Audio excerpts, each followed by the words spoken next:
after 6 full months of pandemic. Where are we at now? Well, maybe I'm a bit bullish, but I'll show you why in this real estate market update.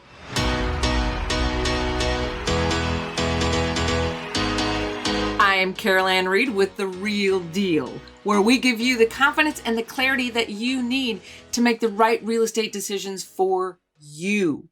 And if you like this kind of content, feel free to go down below and hit the subscribe button. And today we are going through another market update. So by the numbers, existing home sales are up 21% from last year and even up 9.4% from last month. Crazy, but that's just going to be leftover from that busy summer that we had. Inventory is continuing to fall. It is down 19.2% from last year at this time, and it's still down 1.3% just from last month. The national median home price is up another 14.8%. That's 103 straight months of year-over-year gains. First-time home buyers are 31% of the buying market, and that is actually down from 34% last month. The number of days that the houses are staying on the market is at 21, and that is down from 22 in August and down from 32 last year at this time. So they're going faster and faster. The affordability index has ticked down steadily since last April, meaning that it's a little bit harder to buy a house now than it was 6 months ago. But that's probably reflective of the higher home prices that we have. So what does all this mean? It means it's still a seller's market. Now, what are the things that we want to look for when we are going forward in the future and looking at this real estate market? Well, one of the things I generally look for is rates. But the rates are super low, as everybody knows, and the Fed has said that they are not interested in raising them anytime soon. So I think I'm actually going to ditch this metric for a little while because they're going to stay there for a while. If that changes, I will let you know. But for now, just assume that the rates are going to stay rock bottom until further notice. Next, we're looking at evictions.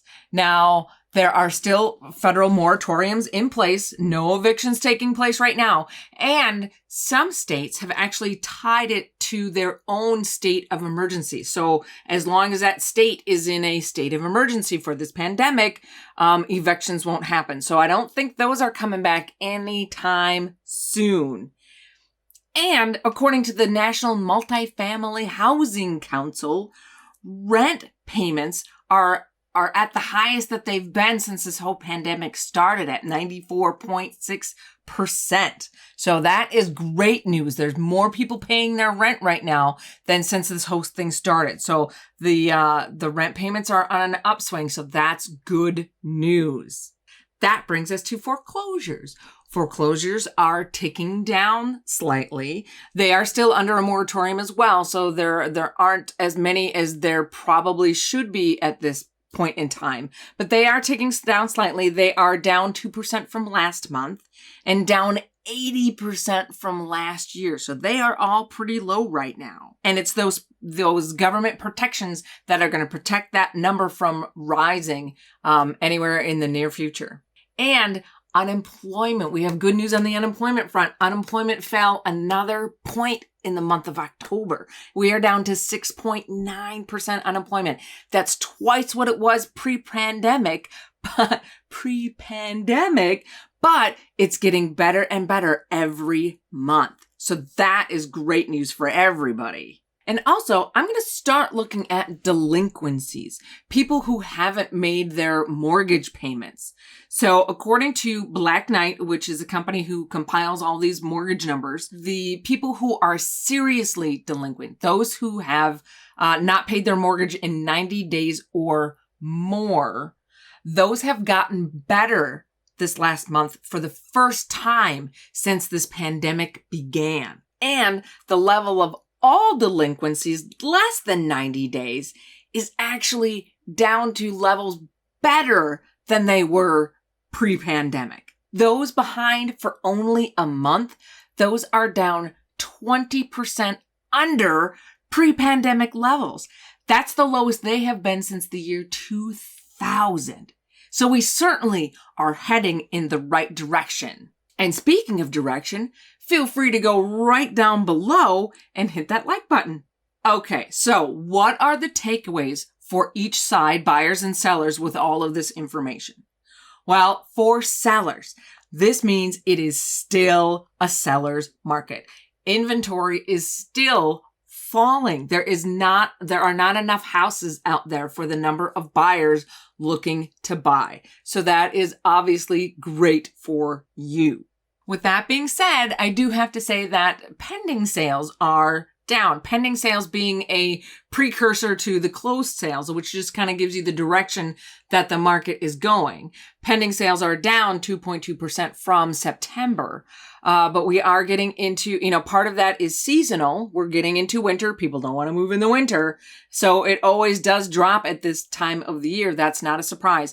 But I also think that part of it might be there's a lot of buyers out there, especially first-time home buyers, I think, that are just getting priced out of the market, or there's too many offers. There's just so much competition that they're kind of giving up for the season, hunkering down, hibernating until next spring, and they'll give it another shot in the spring. So I think that's part of it. I don't know.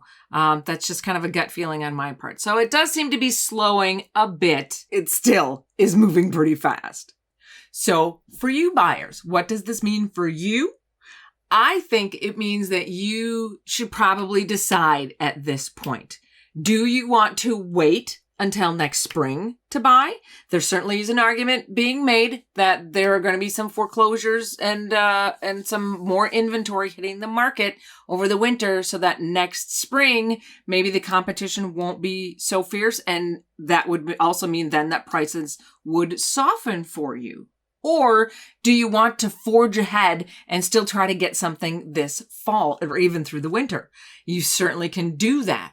I think that as we get colder, sellers, like I said, nobody wants to move in the winter. So sellers are going to be in a hurry to get the houses that are on the market now sold. So prices may start to soften pretty soon here as the snow starts to fly, and it might be a little easier to pick something up. Also, if some buyers are going to start to hibernate, there'll be a little less competition. Because I'll tell you this, as far as the foreclosures go, I personally don't think that softening next spring is going to happen. I don't think that we're going to have a foreclosure wave coming anytime soon. Certainly not next spring. So I think next spring competition is going to be just as bad as it is now. And even if we do have some more foreclosures come, I don't think it's going to be anywhere near as much of a quantity as we need to cover the people who want to buy. I don't think we will have enough inventory for that. So I think competition in the spring is going to be just as tough as it is now. So maybe buy now and hope that the competition is a little less as you get into winter. If you like this kind of content, feel free to go right up here and watch a video that YouTube has picked out just for you. And you can go right over here and hit the subscribe button. That's it for now. I will see you guys next time.